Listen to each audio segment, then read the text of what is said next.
Hello viewers, সবাইকে স্বাগতম। আজ আমরা নিয়ে আসছি আইস ব্রেকিং ডিপ্লোমেসি নিয়ে আলোচনা। চলুন শুরু করি।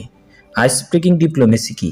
আসলে আইস ব্রেকিং ডিপ্লোমেসি হচ্ছে এক ধরনের কূটনৈতিক প্রচেষ্টা যা দুই দেশের মধ্যে দ্বন্দ্ব, সংঘাত, বিরাজমান উত্তেজনা, শীতল সম্পর্ক দূর করে নতুনভাবে আলোচনার দ্বার খুলে দেয়। কিভাবে খুলে দেয়? কয়েকটি বৈশিষ্ট্য আছে: আলোচনার টেবিলে বসা, প্রতীকী কার্যক্রম বা সংস্কৃতি বিনিময় করা এবং সন্দেহ অবিশ্বাস দূর করা। চলুন তাহলে দেখে নেওয়া যাক কিভাবে, কখন, কে আইস ব্রেকিং ডিপ্লোমেসি দিয়ে সফল হয়েছিল।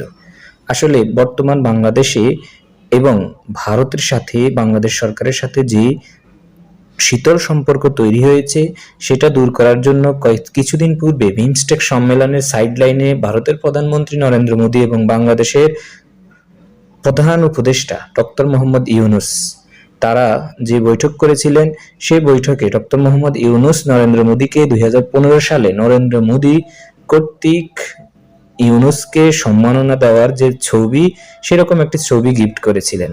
এই ছবি গিফট করার মাধ্যমে ডক্টর ইউনূস নরেন্দ্র মোদীর সাথে সম্পর্ক বিনির্মাণের চেষ্টা করেছেন। এটাই এক ধরনের আইস ব্রেকিং ডিপ্লোমেসি। আসলে ভারত শেখ হাসিনা সরকার পতনের পর থেকেই ক্রমবর্ধমানভাবে বাংলাদেশে শেখ হাসিনা সরকারকে পুনরায় প্রতিষ্ঠা করার জন্য যতগুলো পদক্ষেপ নিয়েছে, বিশেষ করে সীমান্তে উত্তেজনা ছড়ানো, অভ্যন্তরীণ বিশৃঙ্খলা তৈরি করা এবং বিভিন্ন ধরনের গুজব ছড়ানো, আন্তর্জাতিক মহল থেকে চাপ প্রদর্শন করা, কোনোটাই কাজে আসেনি। ডক্টর ইউনূস সরকার তার দূরদর্শিতার সাহায্যে সবকিছুকে তিনি মোকাবেলা করে গিয়েছেন একবারে কঠোর হস্তে বলা চলে এবং কূটনৈতিক তীক্ষ্ণতা দিয়ে।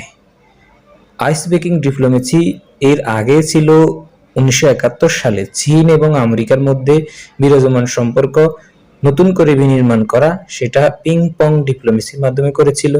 উত্তর কোরিয়া এবং দক্ষিণ কোরিয়ার মধ্যে শীতল সম্পর্ক দূর করার জন্য অলিম্পিকে একসাথে দুই কোরিয়ার মার্চ করা, এরকম অনেক আইস ব্রেকিং ডিপ্লোমেসির উদাহরণ আমরা পৃথিবীতে দেখতে পাই।